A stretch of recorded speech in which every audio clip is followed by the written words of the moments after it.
Professora Valdiana Gomes, gramática para vocês. Vamos começar a nossa aula, fazer a nossa acolhida, levando nossos pensamentos a Deus, externando a nossa gratidão, nosso reconhecimento da sua superioridade, da sua bondade, do seu amor, da sua misericórdia, e que nada somos sem a presença de Deus em nossas vidas. Se você está triste, se acontecer alguma coisa, respira um pouco, pensa, E peça a Deus, que olhe por você, que atenda aos seus desejos, que faça esse milagre, busque esse milagre, Busque essa relação, essa proximidade com Deus, tá certo? Feito isso, você pensa, aí você pega a sua agenda, faz a notificação necessária para documentar, este momento, esta aula, e a gente vai em seguida para a correção da atividade da página 83 a 91. Então, a gente traz ainda as orações adjetivas na construção do texto, tá certo? Importante. E vamos lá. Primeira questão, o eu lírico organiza o texto para justificar-se em seguida sobre uma informação. Qual é essa informação, Qual é essa afirmação, professora? A gente vai ver não que eu seja racista, Não que eu seja racista. 2. A argumentação do eu lírico é constituída de uma sequência de período com duas orações. A gente sabe que oração só é oração porque tem a presença do verbo. O predicado da oração principal tem o mesmo verbo como núcleo. Qual é esse verbo? O verbo existir. Quais são os sujeitos desse verbo nas suas 5 ocorrências? Vamos lá. Aí vamos colocar na ordem que aparece, certo? Vamos lá. Certas coisas, um tipo de amor, uma marca no peito, um sol cansativo, uma história. De novo, certas coisas, um tipo de amor, vê se você acertou. Uma marca no peito, um sol cansativo, uma história. Esses termos são retomados nas orações subordinadas, sim ou não? Sim. Por consequência de quê? Pela relação de quê? Do pronome relativo que? Muito fácil, De que tipo são as orações subordinadas desse período? Elas são o quê? Adjetivas restritivas. Temos a classificação. Aí na página 84, nós temos a terceira questão. Nas orações adjetivas, uma palavra aparece em destaque. Essa palavra, originalmente, é um adjetivo. No entanto, a que classe gramatical ela pertence no contexto do poema? Ela pertence aos substantivos. Da forma como foi empregada, a quem se refere esse substantivo? Ao povo negro. A palavra só acompanha essa palavra em todas as suas ocorrências. Qual é o sentido dela no contexto solidão ou exclusividade? Exclusividade corresponde ao advérbio somente. A poética nasceu no Rio de Janeiro em 1952. Fundou o grupo Negrícia, Poesia e Arte do Crioulo, e vem se destacando com a publicação de obras negro-brasileiras de combate ao preconceito racial, tá certo? Após a leitura do poema, você conclui que ele apresenta uma atitude discriminatória em relação ao branco? Justifique sua resposta? Não, de forma alguma, Pois o eu lírico apresenta um conjunto de características positivas do negro, exaltando, e faz tudo isso, você percebe no texto, sem criticar os brancos. Ele não é essa a intenção, não é essa a menção, tá certo? O povo negro sofreu uma história de violência e humilhação. Você acredita que essa experiência histórica conferiu aos negros uma forma diferente de ver e sentir o mundo? O que vocês acham? É o seu momento, é o momento de você contribuir com a sua opinião. E a sua opinião ela é muito importante. Ela não pode ser só assim, não. Ela tem que estar embasada, ela tem que estar contextualizada, porque você é um aluno de nono ano, tá bom? O título faz referência a um tópico de uma frase de uma aula de história. E o poema encerra com os versos. Mas existe uma história que só os negros sabem contar. Aos poucos podem entender. Na sua opinião, de que se trata? Então, uma aula apresenta tema muito superficial e parcial, a história de um povo. Somente o próprio povo negro pode contar a sua história, principalmente do que passou e do que sentiu em relação ao sofrimento. Você pode até fazer uma ideia, mas só quem passa é quem sabe. A oração adjetiva restritiva foi empregada várias vezes, considerando o tema e a finalidade do texto. Assinale entre os itens a seguir aquele que melhor explica o papel da oração adjetiva na construção do texto. Então, vamos lá. Como as orações adjetivas restringem e particularizam, Elas cumprem no texto o papel de diferenciar um povo de outro e assim mostrar a superioridade de alguns em relação a outros. O texto tem a finalidade de apresentar as características negativas de um grupo para dar conta desses defeitos. São empregadas orações adjetivas. Há interesse em caracterizar poeticamente os negros, com particularidades que os valorizam em razão de sua origem e história. Exatamente. Acabamos de encontrar o nosso item correto. Item correto, item C. Aí a gente vai para a página 85. Lá, início, faz a questão, né, da semântica e discurso. Vamos lá, corrigindo, vendo se você está acertando. Calma, paciência. A gente vai corrigindo aos poucos e você vai vendo que está acertando, que está errando. Observe a linguagem visual e enunciado principal do texto.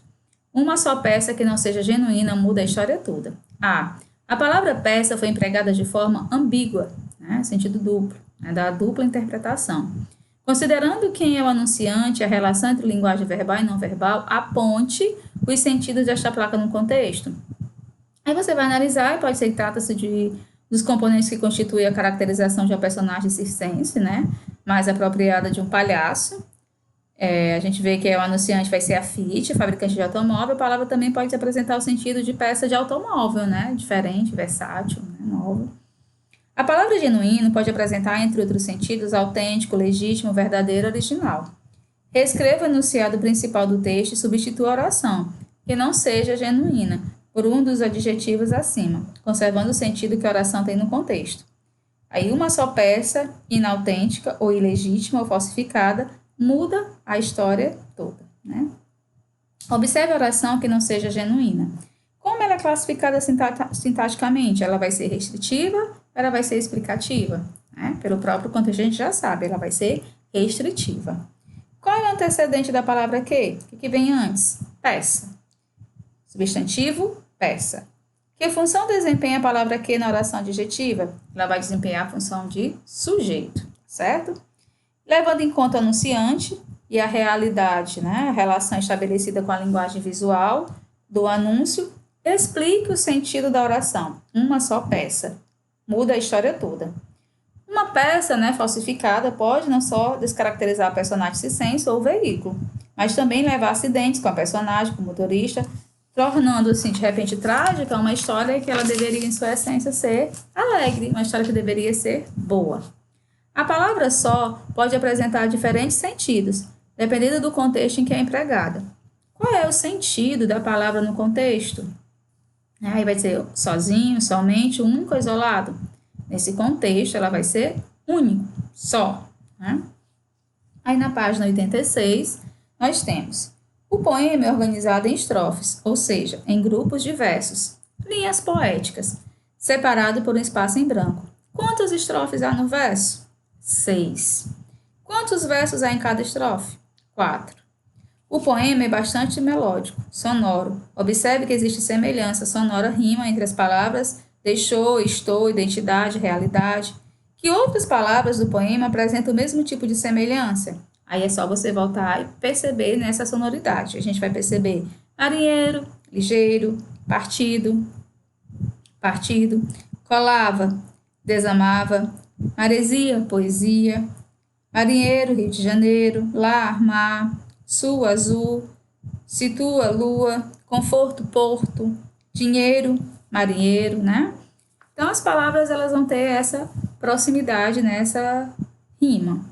Os poemas, como as canções e as danças, apresentam ritmo, recurso que reforça a musicalidade geral do texto. Releia, faça isso mesmo, em voz alta, a seguinte estrofe do poema, percebendo como as sílabas destacadas são mais fortes do que as outras, criando ritmo, né?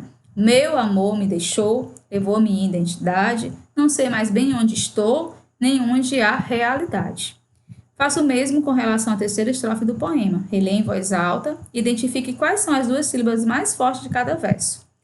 O seu partido colava, né, com cola de maresia, eu amava e desamava, sem peso e com poesia. Né? Além da rima e do ritmo, é comum na linguagem poética a repetição de palavras e até de versos inteiros. Identifique o verso em que se repete. Ah, se eu fosse marinheiro. Né? Por contexto do poema, esse verso se repete no nono. Porque, no entender do eu lírico, o marinheiro não se prende a nada. E assim, não vai sofrer ao ser abandonado, ao ser deixado. Né? Na segunda estrofe, o eu lírico emprega a palavra partido 2 vezes, com sentidos diferentes. A que ou a quem se refere a palavra em cada ocorrência? Ao eu lírico e ao coração do eu lírico. Né? Quais são os 2 sentidos dessa palavra no contexto? Aí você vai pensar, né? Na ordem, respectivamente, participe do verbo partir, ir embora, e o futuro, né? Do verbo partir-se, sofrer, amargura, né? Amargurar-se.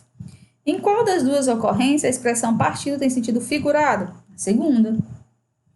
A hipótese levantada pelo eu lírico, se eu fosse marinheiro, representa sua liberdade, tanto no plano afetivo quanto no plano espacial. Explique como isso se daria, né? Ele não se prenderia a um único amor e nem a um único lugar. Né? Tem essa possibilidade também. Aí nós temos aí a página 89. Né? Primeiro, o poema faz parte de um livro intitulado Livro de Sonetos. A. Trata-se de um soneto? Sim ou não? Sim. Pois o poema ele apresenta 4 estrofes, tá certo? 2 com 4 versos e 2 com 3 versos. Cada conjunto de estrofes, né? Nós temos aí as linhas, que são os versos, tá certo? E o conjunto desses versos são as estrofes. Porém, não o soneto clássico. O soneto, em sua forma clássica, emprega o verso decassílabo, de 10 sílabas. Que tipo de verso predomina no soneto em estudo? É o verso de 5 sílabas. Por que o poeta pode ter optado por esse tipo de verso? Por ser mais popular, mais comunicativo, mais curto, né? De mais rápido alcance. Um poema, em geral, pode ter assuntos variados, como o amor, a natureza, a vida, entre outros. No caso do texto em estudo, de que trata o poema? Do próprio poema, bem sugestivo. Veja o título do poema. Ele tem relação com o assunto tratado? Sim. O título, né, poético, ele anuncia que o lírico vai apresentar sua concepção de poesia. É comum, terceira questão, página 89. É comum na linguagem poética o uso de imagens que enriquecem a significação do texto. Assim, responda. A que o eu lírico compara a composição de seu poema? A construção de um edifício. Né? Que imagens revelam a presença da força vital do eu lírico nesse trabalho? Lágrimas do tempo. A cal do meu dia, ergui em carne viva. Né? A gente vai vendo aí essas colocações. Na quarta questão da 90. O eu lírico diz não saber se a poesia que ele constrói é casa, torre ou templo. O que pode haver de comum entre um poema e esses edifícios? Em todos eles, né, você vai analisar que as pessoas elas querem entrar, se abrigar, né? Então, o poema é para o eu lírico um lugar seguro, um abrigo. Então, ele quer transmitir para o leitor também esse sentimento, né, de abrigo, de acolhida. Né? Que sentido tem a poesia para o eu lírico? Tem o sentido de comunicação, acolhimento, de comunhão entre os seres humanos, tá bom? Aí faça, né, a escansão de alguns versos do cordel e conclua. De que tipo são os versos empregados pelo poeta, né, na quinta questão? Aí você vai fazer, né, a, barrinha, coisa, barrinha, maior do mundo. Aí você vai fazer a separação, o, barrinha, grande, barrinha, de amor, barrinha, da mulher, né, no caso. Aí você vai dizer que os versos, eles apresentam 7 sílabas poéticas, você vai dividindo, cortando, né? Que são, portanto, redondilhas menores, tá bom? E a sexta questão, da página 91, você vai, né, criar um haikai, né, que é um tipo de poema, tá certo? Pode ser mais curto, que é moderno, né? Com as orientações que estão sendo dadas aí, certo? Então, a indicação da aula de hoje foi essa, né? Espero que vocês tenham gostado, que vocês entendam, né, que a oração subordinada adjetiva, ela vai ter o mesmo valor do adjetivo, tá certo?